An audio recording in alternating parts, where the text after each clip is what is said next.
Another great day to be a Celtic supporter, another great year to be a Celtic supporter as the curtain falls on 2024. Celtic go out with a bang, not only winning 4-0 over St Johnstone today at Parkhead, but also extending their lead at the top of the Scottish Premiership table. There was a certain chant that was getting sung round Celtic Park today, and I'm not going to be pulled into that yet, but you can understand why the good times keep rolling. Let's talk about that.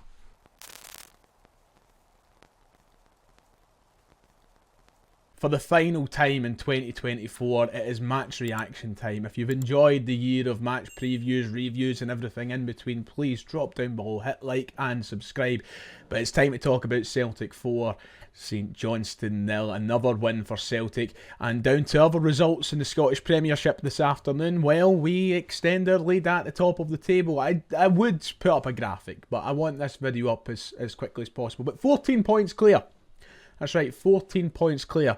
Thank you, Motherwell. What a day it has been. And there's going to be a lot of meltdown, I think, this weekend. But what a statement result for Celtic heading into a derby. We go to Ibrox on Thursday. And I guess the attitudes and the feelings and the emotions at both Glasgow clubs couldn't be any different after this weekend. I think that we've seen one of Celtic's better performances of the season this afternoon, especially one of the better performances of recent weeks. It felt like that Celtic side that started the season red hot. You know, we were having a brilliant 45 minutes to open the game and a brilliant 45 minutes to close the game.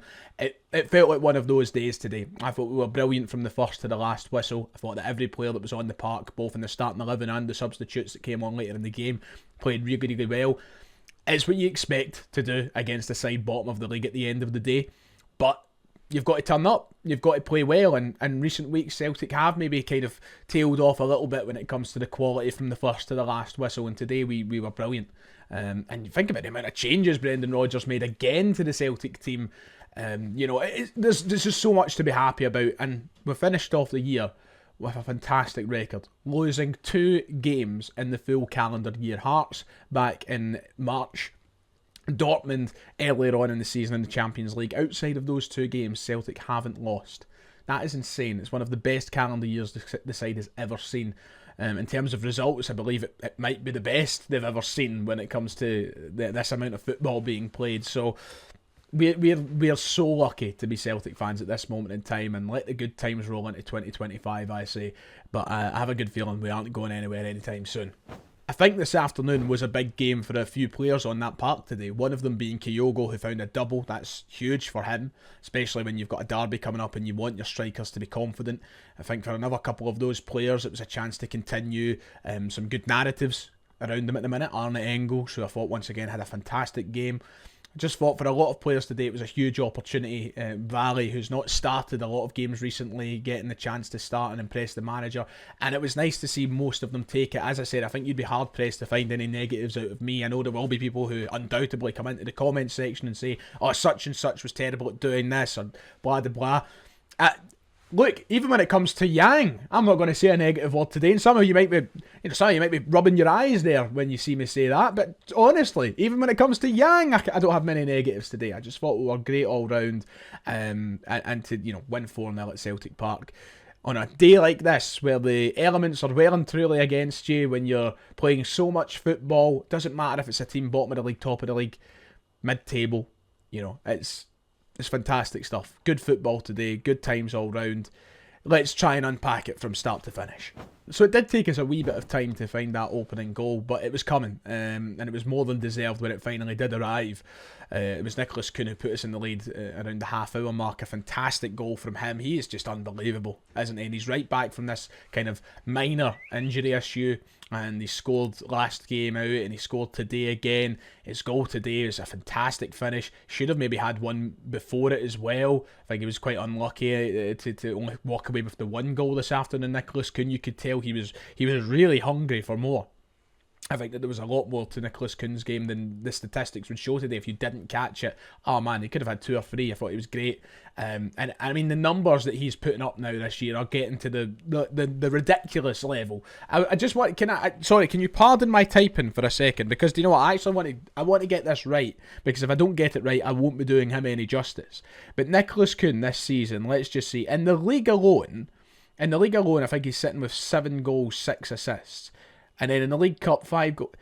I mean, it's just unbelievable. The season that he's having is crazy. Nicholas Kuhn he's player of the year, surely. Surely, he's on track for it anyway. But as I said, leading up to that opening goal, I thought Celtic were unlucky not to find a couple. I thought Arne Engels was really, really active, and he could have had a couple of his own before that half-hour mark. Today, we just looked like a well-oiled machine, where I think in recent weeks, some people have maybe been concerned with a drop-off in quality and maybe having to shift around some players because we haven't looked like that quote-unquote well-oiled machine. Today I thought we did. I thought the midfield three of Hatate, Kuhn, Hatate, Engels and Bernardo looked really good, and that's without Callum McGregor, the captain, in there. They looked brilliant today. I thought that Yang and Kuhn done a good job on the wings. Kyogo was just waiting for that second half to roll round to truly arrive in the game. But, being only 1-0 up at half-time, I thought was flattering on St Johnstone, to be quite honest. We could have had a couple more in there. We maybe just weren't clinical enough, but something certainly clicked going into that second half. And in the second half, I thought we just got better and better. With every passing minute, Kyogo found that all-important goal, and I just want to talk about Kyogo for a minute, because that was the performance that he certainly needed. Especially, so many people have been made it clear that they're fine to see him go out the door in this window, and I'm not necessarily saying that 2 goals against St Johnstone means that he's back, or he's certainly back to the level we need him to be, but it's a foot in the right direction. It's what you want from your striker, and ultimately you can't complain when he's scoring goals if your complaint has been that he's not scoring enough goals. 2 goals today to take him into 2025 is fine. And let's hope that he can maybe just put 2024 as a year behind him, because we know he hasn't had the best calendar year, you could say. Adamida came in and started challenging for his place last January, and I don't think since then he's looked his best, to be quite honest. But that's what competition's for. It's to bring out the best in a player, and hopefully now going into 2025, I don't know, maybe some mentality will change within him to just get back to his best. His movement was great today. Both his goals were, the first one's a simple tap-in at the end of the day, and so is the second one. Both of them are simple tap-ins, but they come from Kyogo doing the right things. It's intelligent movement from him, and that's one of the things that we've credited most for Kyogo since he arrived here at the club, is the movement and the speed and just generally all that side of his game. That I think you could maybe argue is even more impressive than his finishing sometimes, because sometimes his finishing can be absolutely atrocious. We all know that. We can be honest about that. And today I think we've seen a Kyogo that was maybe more familiar of a Kyogo that played under Ange Postecoglou, taking advantage of loose balls, of rebounds, getting himself into dangerous areas and escaping the defender who's on him. That's just the Kyogo that we've been missing, I think, throughout the first half of this season. So let's hope that the Kyogo that we've seen today can be taken into the second half of the season. He can score goals. The derby is a huge, huge game for him, of course. Listen, I know what Kyogo's capable of, and I know how bad those Rangers centre-halves are. Without Suter being there, they are really down to bare bones. They've got Proper, who's one of the worst centre-halves I think I've seen, and the other ones, I don't even know if Balogun's fit at the minute. Kyogo can take them a trip round Ibrox on Thursday afternoon. So it's good that he's found his form and his confidence right before that game. It's huge for Celtic. You can't downplay it. And if you try and downplay it, then I think you're just miserable, because he's scoring goals. What else do you want him to do? If he wasn't taken off this afternoon, I think that he could have had a hat-trick. But Brendan Rodgers has to make his changes, needs to preserve his players, and he's done it in an intelligent way. And then the game was finished off through Dyson Maeda, who found Celtic's fourth. A fantastic finish, by the way. A great ball through from Paulo Bernardo. I just really... Listen, it's no coincidence that today the 3 assists came from those centre midfielders. They came from Hatate, Engels and Bernardo. For me, they were the highlight of the game. Not to take away Dyson Maeda's moment of glory here and to take away the praise that I should be giving him for a great goal, but I just loved what I said of that midfield 3 today, and I don't think we're going to see Callum McGregor dropped anytime soon, nor should we see Callum McGregor dropped anytime soon, because he's the captain and he's great.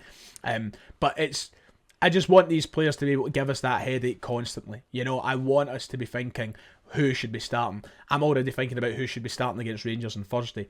But I don't want it to be as simple as, Engels has been poor recently, so it picks itself, or Hatate's been poor recently, so it picks itself. I want them constantly to be bringing us that conversation, game in, game out, about who should be starting.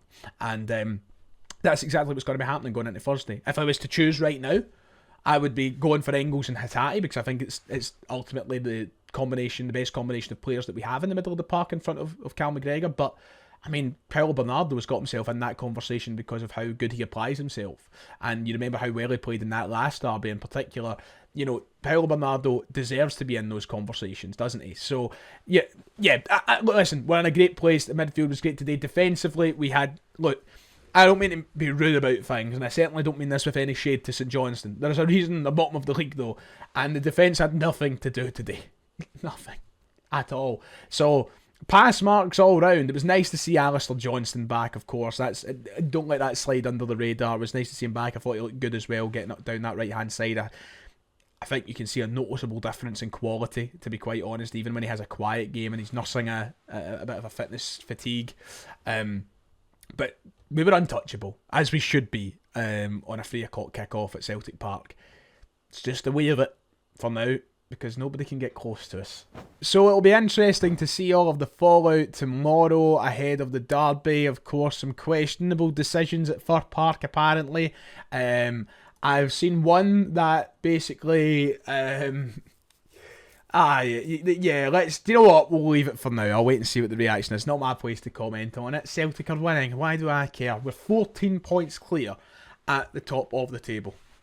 14 points clear. It's not even New Year. Ladies and gentlemen, I should be on the channel tomorrow. In case I'm not, Happy New Year when it comes. And God bless you. Thank you for the support. 4-0. Fantastic. I'll see you all next time.